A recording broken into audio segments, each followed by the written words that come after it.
জিলহজ মাসের 1 তারিখ থেকে 10 তারিখ পর্যন্ত প্রত্যেকটা দিন প্রত্যেকটা রাত্র আল্লাহর কাছে অন্যান্য দিন রাত্রের চাইতে অনেক দামি বলি সুবহানাল্লাহ। এর প্রত্যেকটা ইবাদত, এর প্রত্যেকটা কথা, কর্মকাণ্ড, কাজ আল্লাহ রাব্বুল আলামিন বিশেষভাবে মর্যাদাবান করেছেন বলি সুবহানাল্লাহ।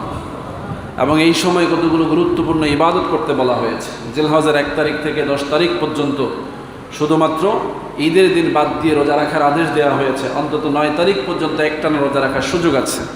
যারা পারবে না তাদেরকে 9 জিলহজ রোজা রাখতে বলা হয়েছে। কয় জিলহজ? 9 জিলহজ। মনে রাখবেন, রোজা রাখতে বলা হয়েছে 9 জিলহজ। ইয়াউমার আরাফার দিনে কোনো রোজা নাই। হাজিরা আরাফা দিবসে কোনো রোজা রাখে না। রাখে? যারা আরাফার ময়দানে আছে তারা ওখানে রোজা রাখতে পারে না, ওখানে ওই দিন রোজা রাখার বিধান নাই। কিন্তু জিলহজের 9 তারিখ রোজা রাখার বিধান, এটা রাসূলুল্লাহ সাল্লাল্লাহু আলাইহি ওয়াসাল্লামের পক্ষ থেকে সমস্ত বিশ্ববাসীর জন্য বিধান যে তারা 9 জিলহজে রোজা রাখবে। কয় জিলহজে? 9 জিলহজে রোজা রাখবে। কেউ যেন এটাকে 8 জিলহজ করে না ফেলে, এ ব্যাপারে সতর্ক থাকবেন। আমাদের দেশে এখন বিভ্রান্ত মানুষগুলো আমাদের ইবাদত নষ্ট করার জন্য ভুল ফতোয়া দিচ্ছে। আপনি যদি এই দেশে সৌদি আরবের সাথে মিল রেখে রোজা রাখতে যান, তাহলে আপনার দেশে চাঁদ উঠলো সেদিন 8ই জিলহজ। কি বলে ঠিক না? সৌদি আরবে যেদিন 9 জিলহজ, সেদিন আমাদের দেশে হয় 8ই জিলহজ। 8ই জিলহজে রোজা রাখার বিধান নাই। বিধান হচ্ছে কয় তারিখ? 9 জিলহজ। এই জন্য সমস্ত উলামায়ে কেরাম সারা পৃথিবীতে একমত, যখন যেই দেশে 9 জিলহজ তখন সেই দেশে জিলহজের রোজা। এটাই হচ্ছে আল্লাহর পক্ষ থেকে ফয়সালা। সব আল্লাহ ওই দিনই দিবেন বলি সুবহানাল্লাহ। এই নিয়ে আপনি আমি ফতোয়াবাজি করার দরকার নেই যে সৌদি আরবের মানুষরা আল্লাহ সব দিব, বাংলাদেশের মানুষরা দিবে না। এরকম যুক্তি দিয়ে আপনি আজ পর্যন্ত এটা প্রমাণ করতে পারেন নাই যে এরকম কোনো ফতোয়া চলবে। তাইলে আপনার সব ইবাদত নষ্ট হবে। এই জুমার নামাজও এখন হবে না, এখন ওখানে জুমার ওয়াক্ত হয় নাই, বুঝছে? আপনার কোনো একটা ঈদ হবে না, কারণ ওই দিন ওখানে চাঁদ ওঠে না। আপনার রোজা হবে না, কারণ ওই সময় ওখানে সেহেরি খায় না। আপনার ইফতার হবে না, কারণ ওই সময় ওখানে ইফতারের সময় হয়। এজন্য সব কিছু সৌদি আরবের সাথে মিলবে না। পদ্ধতি মিলবে, সময় মিলবে না। পদ্ধতি মিলবে, সময় মিলবে। সময় যেখানে যেমনভাবে আল্লাহ রাব্বুল আলামিন আল্লাহর কুদরত দিয়ে সাজিয়েছেন, ওই সময়কে অনুসরণ করতে হবে। আমার দেশে যখন ফজরের আজান হওয়ার দরকার তখন ফজরের জামাত হবে, কিন্তু সৌদি আরবে যখন ফজরের জামাত তখন হবে না। ওখানেও ফজরের নামাজ হবে, এখানেও হবে, কিন্তু যার যার সময় মতো হবে। কি বলা ঠিক না?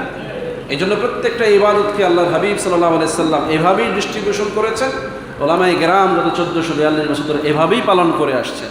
শেষ জামানার ফিতনার মধ্যে এসে সারা পৃথিবীতে একই দিনে ঈদ করার দাবি উঠেছে, একই সময়ে রোজা রাখার দাবি উঠেছে। এর একটা দাবিও কোনো সুস্থ মানুষের দাবি নয়, প্রত্যেকটা হচ্ছে আবেগী মানুষের দাবি।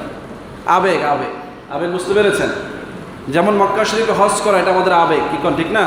আমরা সবাই মক্কা শরীফে হজ করতে চাই, চাই কি চাই না? কিন্তু সবার পক্ষে কি সম্ভব হবে?